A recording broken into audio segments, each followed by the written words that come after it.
नियोजन के विभिन्न प्रकार अथवा आयाम डायमेंशंस को अगर हम देखें तो नियोजन को समय के अनुसार, आर्थिक गतिविधियों के प्रकार के अनुसार, सार्वजनिक या निजी क्षेत्र के नियोजन के अनुसार, प्रखंड नियोजन, लघु तथा दीर्घकालीन नियोजन, क्रियात्मक नियोजन, क्षेत्रीय नियोजन आदि कई वर्गों में बांटा जाता है। कालिकता या समय के अनुसार देखें तो नियोजन को अल्पकालिक तथा दीर्घकालिक नियोजन, शॉर्ट टर्म और लॉन्ग टर्म प्लानिंग में बांटा जाता है। तात्कालिक समस्याओं का हल करने के लिए अल्पकालिक नियोजन किया जाता है, जिनमें सामाजिक एवं आर्थिक व्यवस्था में बृहत स्तरीय परिवर्तन की आवश्यकता नहीं होती, जिनमें छोटे परिवर्तन करने होते हैं, कोई अर्थव्यवस्था या समाज के किसी भी क्षेत्र में, और परमानेंट स्थायी परिवर्तन करने की आवश्यकता नहीं होती। उसमें शॉर्ट टर्म या अल्पकालिक नियोजन का प्रयोग किया जाता है। इसका उपयोग उत्पादन एवं रोजगार के अवसरों में वृद्धि करने, बाजार में मांग एवं आपूर्ति के अनुसार उत्पादन का समायोजन करने एवं दीर्घकालिक योजना के विभिन्न लक्ष्यों को प्राप्त करने के लिए भी किया जाता है। दूसरी ओर लॉन्ग टर्म प्लानिंग है, जिसे दीर्घकालिक नियोजन कहते हैं। यह लंबे समय के लिए लंबे भविष्य के आगे के लिए तैयार की जाने वाली योजनाओं को समाहित करता है। समाज में दीर्घकालिक एवं स्थायी सामाजिक आर्थिक उद्देश्यों की प्राप्ति के लिए विभिन्न संस्थागत एवं संरचनागत परिवर्तनों की आवश्यकता होती है। दीर्घकालिक नियोजन में इन आवश्यक परिवर्तनों को शामिल किया जाता है। प्लानिंग का या नियोजन का एक प्रकार है जिसे सेक्टोरल प्लानिंग कहते हैं। जैसे अर्थव्यवस्था के विभिन्न सेक्टर या क्षेत्र होते हैं जिन्हें प्रखंड कहते हैं, तो प्रखंड नियोजन, आजकल प्रखंड नियोजन का प्रयोग वैसे काफ़ी मात्रा में किया जाता है। मूल रूप से यह विशिष्ट उद्देश्य नियोजन है, यानी स्पेशल पर्पस प्लानिंग, जो अर्थव्यवस्था के विभिन्न क्षेत्रों, प्रखंडों जैसे कृषि, उद्योग, परिवहन, विद्युत, शिक्षा, स्वास्थ्य आदि को संयुक्त या एकल रूप से विकसित करने के लिए प्रयुक्त किया जाता है। प्रत्येक प्रखंड या सेक्टर हेतु लक्ष्यों को निश्चित कर दिया जाता है। लक्ष्यों के इस निर्धारण में भौतिक तथा सामाजिक आर्थिक संसाधनों की उपलब्धता, जनसंख्या वृद्धि के फलस्वरूप भविष्य में विभिन्न वस्तुओं की मांग, आय में वृद्धि तथा निर्यात आदि का ध्यान रखा जाता है। यद्यपि अर्थव्यवस्था के विभिन्न प्रखंडों के लक्ष्यों में सामंजस्य स्थापना का प्रयास किया जाता है, परंतु कभी कभार ही कोई एकीकृत योजना बनाई जाती है। अर्थव्यवस्था के जो अलग अलग सेक्टर हैं या खंड हैं, प्रखंड, उनकी अलग अलग योजना प्राय इस तरह के नियोजन में बनाई जाती है। एकीकृत संयुक्त योजना इसमें आमतौर पे नहीं होती है। लेकिन इस प्रकार की जो नियोजन है, इसमें कई कमजोरियां हैं। वास्तविक अभ्यास में यह जो विधि है, ये तकनीक प्रधान तथा आदर्शवादी है। ऐसे समाज जहां नियोजन एवं विकास का संस्थागत ढांचा कमज़ोर है, वहां इसकी जो प्रभाविता है वो उतनी अधिक नहीं हो पाती। एकीकृत संरचना यानी अर्थव्यवस्था के विभिन्न सेक्टर या प्रखंडों के बीच में जो आपस में जुड़ाव है, उसके अभाव के चलते अत्यंत गंभीर सामाजिक व मानवीय समस्याएं जैसे पर्यावरण के प्रदूषण की, समाज के टूटने की, समृद्धि के बीच विस्तृत निर्धनता, अमीरी के क्षेत्र में गरीबी का पाया जाना, ये तथा अर्थव्यवस्था में प्रखंडीय तथा क्षेत्रीय असंतुलन की अर्थव्यवस्था में कृषि के क्षेत्र में लोग बहुत अधिक हैं लेकिन गरीब हैं, और उद्योग व नगरीय क्षेत्र में लोग कम हैं लेकिन वो उनके पास आय के स्तर अधिक हैं, या अलग अलग क्षेत्रों में जो विकास के में असमानता पाई जाती है। तो ये सब है ना, इस तरह की गंभीर समस्याओं का हल इस नियोजन में, प्रखंड नियोजन में, सेक्टोरल प्लानिंग में नहीं हो पाता। आजकल जिस प्रकार का प्रखंड नियोजन किया जाता है वह मूल रूप से आर्थिक नियोजन ही है, जिसके सामाजिक पहलुओं पर कम ही ध्यान दिया जाता है। कि ये जिस प्रकार आजकल इसका यूज़ किया जा रहा है वो एक तरह से आर्थिक गतिविधियों का नियोजन मात्र है, उससे ज़्यादा कुछ नहीं है। तो ये का आंशिक नियोजन का प्रकार हो गया। इस प्रकार आंशिक नियोजन है, संपूर्णता को ध्यान में रखते हुए नियोजन नहीं किया जाता है। एक प्रखंड उन्मुख प्रक्रिया होने के कारण यह क्षेत्रीय कारकों को नज़रअंदाज करता है। ये केवल समाज या अर्थव्यवस्था की केवल एक खंड सेक्टर को ही है ना देख कर चलता है, उसमें किसी क्षेत्र के विकास की उसमें वो उद्देश्य नहीं होता है, उस क्षेत्र के किसी एक प्रखंड तक ही सीमित रह जाता है। किसी देश या प्रदेश को जीवित या कार्यशील मानवों से युक्त एक क्षेत्र की अपेक्षा एक बिंदु मानकर ही चला जाता है इसमें। इस प्रकार के नियोजन में विभिन्न क्षेत्रों की संभावनाओं तथा वहाँ की भौतिक, सामाजिक, आर्थिक विशेषताओं की जानकारी का अभाव रहता है तथा इसको कोई महत्व भी नहीं दिया जाता है। वो केवल अपनी एक ही प्रखंड तक सीमित रह जाता है। इसलिए प्रखंड नियोजन चाहे वो एकीकृत भी क्यों ना हो, वो विकास की प्रक्रिया में क्रियात्मक संयोजन कभी कभार ही ला पाता है ना। अर्थव्यवस्था के जो विभिन्न खंड है, प्रखंड है, उनको जोड़कर सबको एकल विकसित, एकीकृत विकसित प्रारूप प्रदान करने में इसकी सामर्थ्य कम ही रहता है। अगला आयाम है नियोजन का, प्रादेशिक नियोजन में क्षेत्रीय आयाम, स्पेशियल डायमेंशन। विकास की प्रक्रिया में क्रम आर्थिक विकास के क्षेत्रीय वितरण में भी समान रूप से दिखाई पड़ता है। विकास की प्रक्रिया का प्रभाव प्रदेश अथवा क्षेत्रीय उपतंत्रों के निर्माण के रूप में दिखाई पड़ता है। विकास है ना हर प्रदेश का समान रूप से नहीं होता, उसके कुछ उप क्षेत्रों विकसित हो जाएंगे, कुछ उप क्षेत्र अविकसित रह जाते हैं। इसलिए क्षेत्रीय नियोजन की प्रक्रिया प्रखंड नियोजन की प्रक्रियाओं से अलग होती है। प्रखंड नियोजन या सेक्टोरल प्लानिंग के कारण किसी क्षेत्र में परिलक्षित विकास के प्रभाव विभिन्न प्रखंडीय योजनाओं की प्रक्रिया को दिखाते हैं। अलग अलग प्रखंडों की अलग अलग योजनाएं बनाई जाती हैं। लेकिन क्षेत्रीय नियोजन के अंतर्गत एरियल प्लानिंग में विभिन्न प्रखंडों में होने वाला विकास एक एकीकृत क्षेत्रीय योजना का परिणाम होता है। क्षेत्रीय नियोजन में पूरे क्षेत्र के विकास की योजना बनाई जाती है जिसमें अर्थव्यवस्था के सभी प्रखंड शामिल हो जाते हैं। तो ये अंतर है दोनों में। प्रखंड में केवल एक प्रखंड को लिया जाता है, जबकि क्षेत्रीय नियोजन समग्रता को लिए हुए होता है, सारे प्रखंड शामिल रहते हैं उसमें विकास के लिए।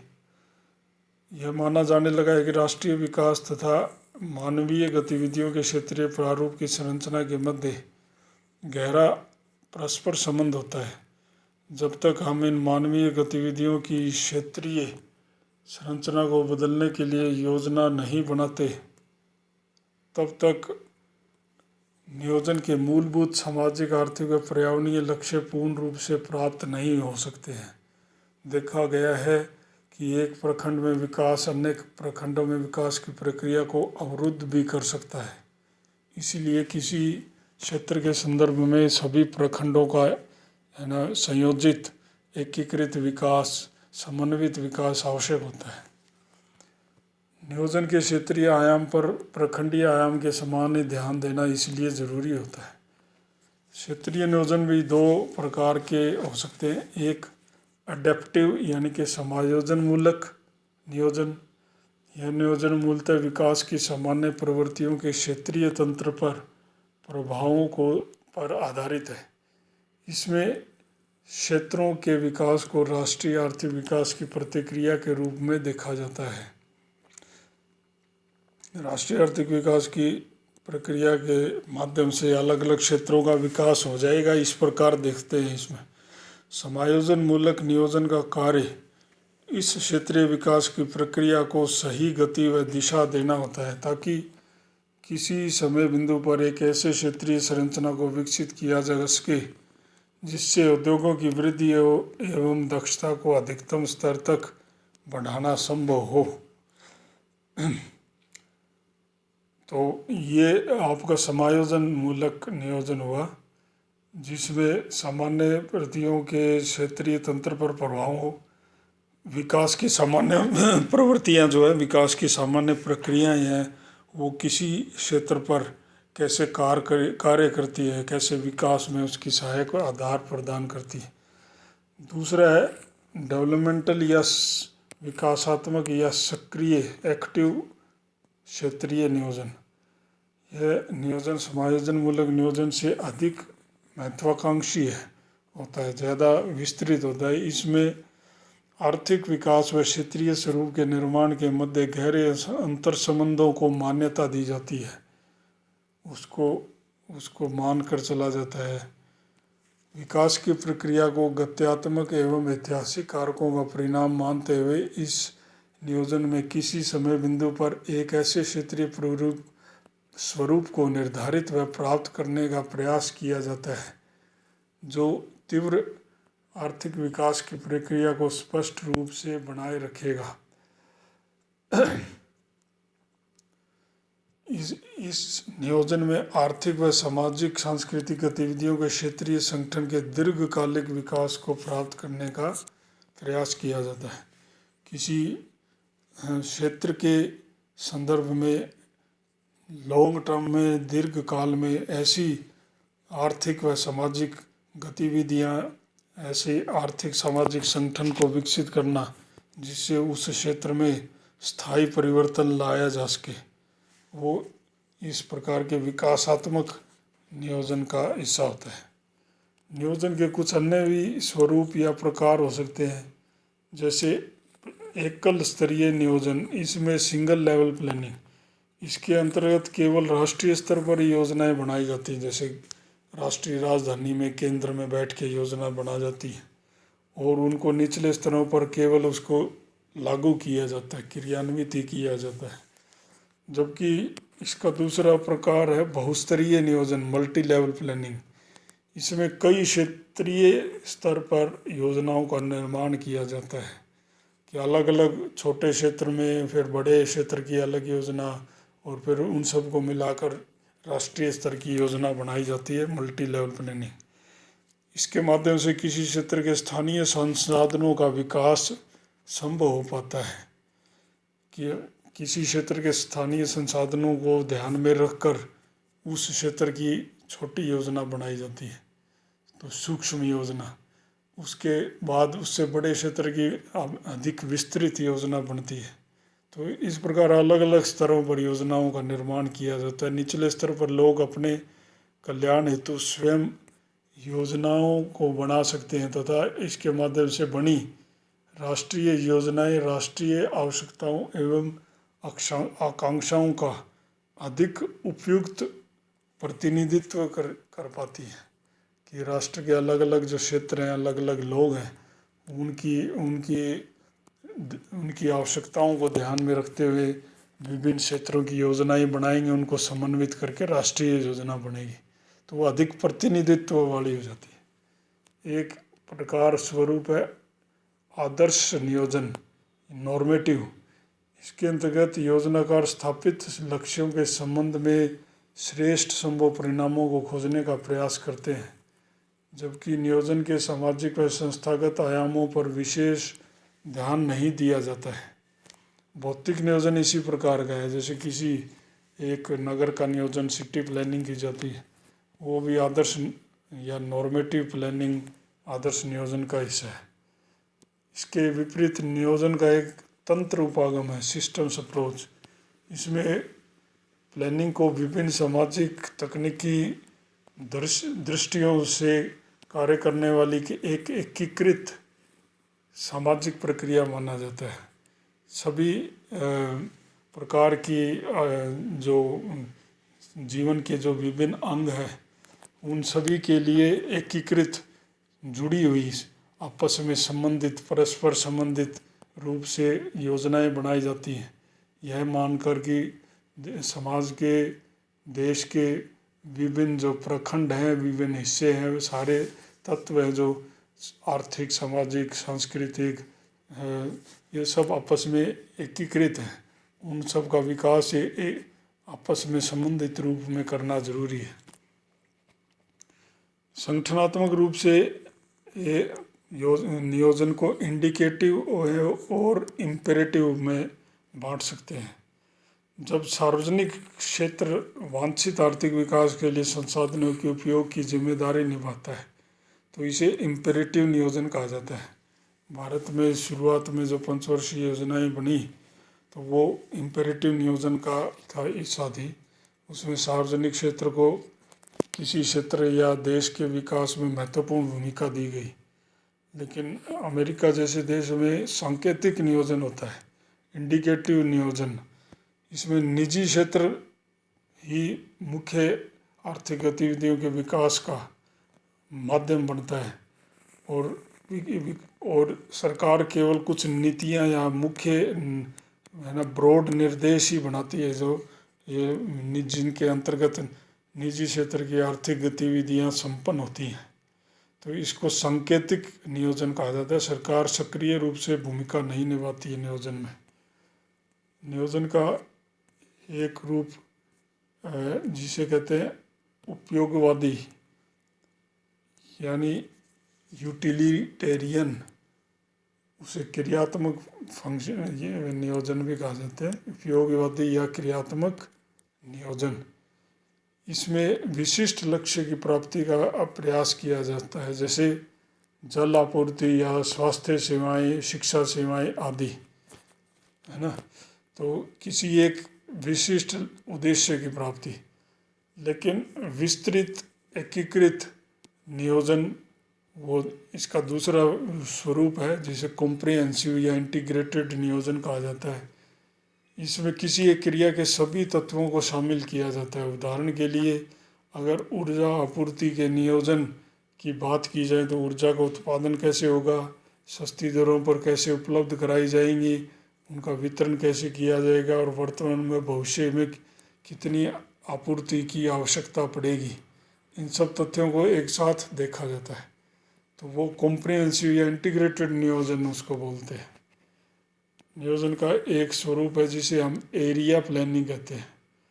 इसमें किसी क्षेत्र के पुनर्निर्माण का प्रयास किया जाता है। ग्राम नियोजन जिसे कंट्री प्लानिंग कहते हैं, नगर नियोजन सिटी प्लानिंग, एरिया प्लानिंग भी है और प्रादेशिक नियोजन, सब इसके विभिन्न स्वरूप हैं। एरिया प्लानिंग में हम नगर या ग्राम दोनों को ले लेते हैं एक साथ, है ना। कंट्री प्लानिंग में गांव का नियोजन है, सिटी प्लानिंग में नगर का है, लेकिन एरिया प्लानिंग में दोनों आ जाएंगे। एरिया प्लानिंग में किसी एक क्षेत्र को लिया जाता है जो कि प्रदेश होना आवश्यक नहीं है। कोई एक क्षेत्र ले लेते हैं, चाहे वो ग्रामीण नगरीय या ग्रामीण नगरीय एक साथ हो सकते हैं। वो उसमें एक प्रदेश की विशेषताएं होना उसमें ज़रूरी नहीं है। जबकि प्रादेशिक नियोजन में केवल प्रदेश को ही आधार बनाया जाता है, जिसमें कोई चुने हुए तथ्यों को लेकर समरूपता पाई जाती है, वो प्रदेश होता है। इसलिए सभी प्रदेश, यहाँ ध्यान रखना होगा कि सभी प्रदेश एरिया होते हैं, वो क्षेत्र तो होते हैं, किंतु सभी एरिया का प्रदेश होना आवश्यक नहीं है, क्योंकि उनमें एकीकरण की शक्तियों का अभाव होता है जो किसी एक एरिया को एक प्रदेश बनाते हैं। एकीकरण की शक्तियाँ प्रदेश में होती हैं और एरिया में नहीं होती है। तो ये प्रदेश के विभिन्न प्रकार, प्रादेशिक नियोजन के विभिन्न स्वरूप, इस प्रकार से हम उनको समझ सकते हैं।